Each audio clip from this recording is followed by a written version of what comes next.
बिहार जो है सबसे विकसित राज्य जो है वो बनेगा।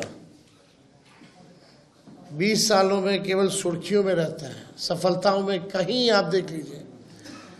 इवन सदन में भी भाजपाओं के नेताओं से, एनडीए के नेताओं से, मुख्यमंत्री जी से, दो बेकार के जो उप मुख्यमंत्री हैं उनसे हमने पूछा कि एक काम बता दो जिसमें बिहार पूरे देश में नंबर 1 हो।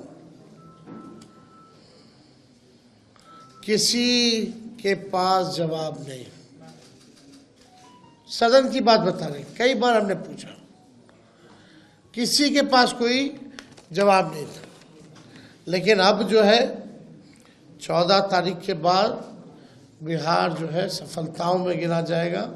सबसे विकसित राज्यों में बिहार जो है गिना जाएगा, जहां फूड प्रोसेसिंग यूनिट्स लगेंगे, जहां एग्रो बेस्ड इंडस्ट्री लगेगी, जहां पढ़ाई, दवाई, कमाई, सिंचाई की अच्छी व्यवस्था होगी, जहां आईटी हब होगा, एजुकेशनल सिटीज़ होंगे, सुपर स्पेशलिटीज़ हॉस्पिटल बनेंगे और किसी बिहारी भाई को दूसरे राज्य ना जाना पड़े, ऐसा बिहार जो है हम लोग बनाएंगे।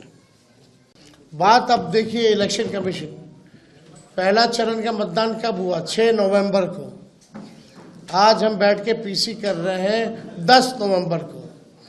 4 दिन बाद भी आंकड़े जो है सार्वजनिक नहीं किए गए हैं कि पुरुष ने कितने मतदान किए और महिलाओं ने कितने मतदान किए।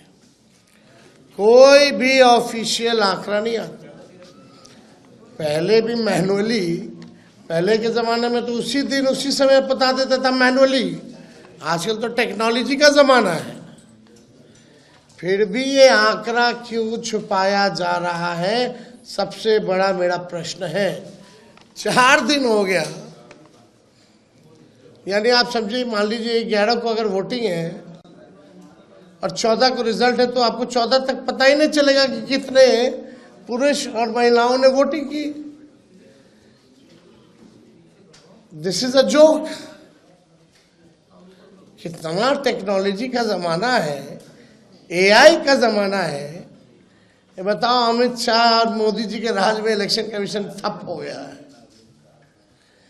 अरे भाई, इतना तो पहले के ज़माने में उसी दिन उसी वक्त मैनुअली लोग निकाल करके दे देता था कि इतना प्रतिशत जो है पुरुषों ने मतदान किया, इतने प्रतिशत जो है महिलाओं ने मतदान किया और ये उम्र के लोगों ने इतना इतना मतदान किया।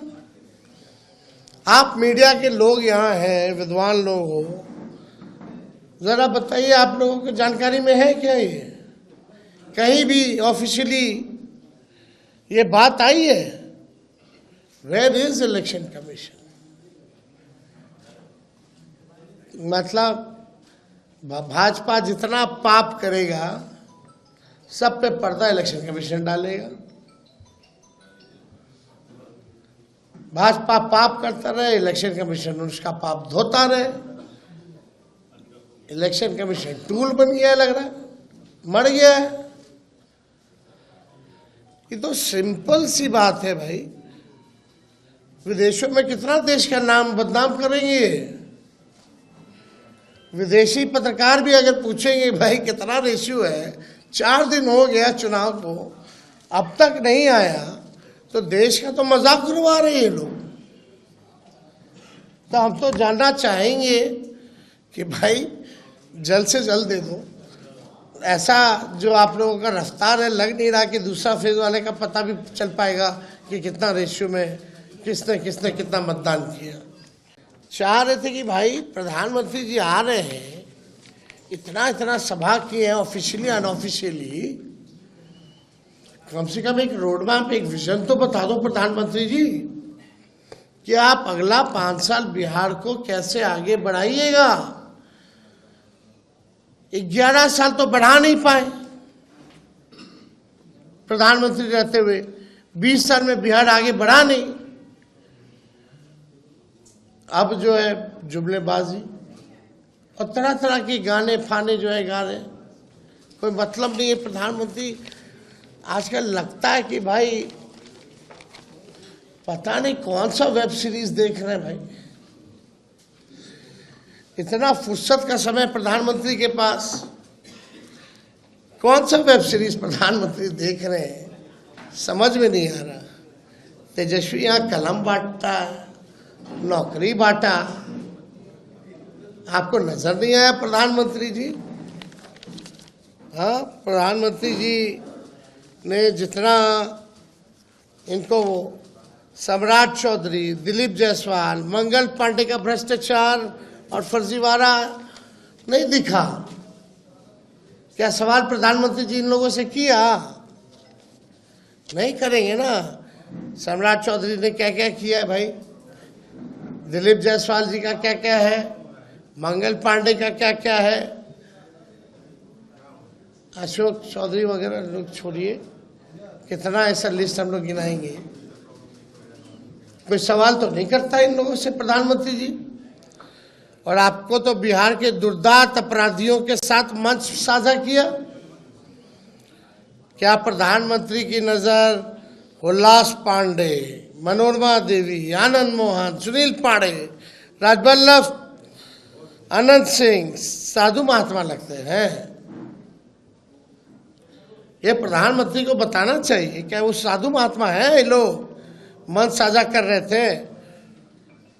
और तो और छोड़िए, सृजन घोटाले वाले मुख्य आरोपी विपिन शर्मा का विशेष पास बनवा कर करके उन्होंने एयरपोर्ट पर बुला करके पीठ ठोका है।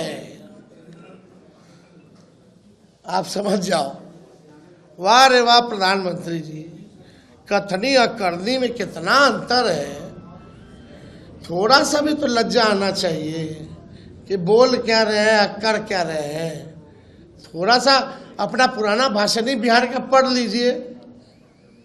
आपको तो बिहार आने में शर्म आना चाहिए था, फिर भी आपने जो है कोई मर्यादा नहीं रखी।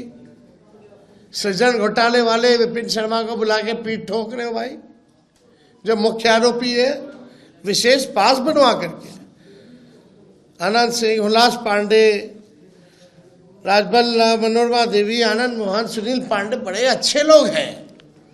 ये लोग तो कुछ चलाते नहीं हैं, मिलता नहीं है ना। ये लोग तो भोलेनाथ पे दूध चढ़ाते हैं, है ना।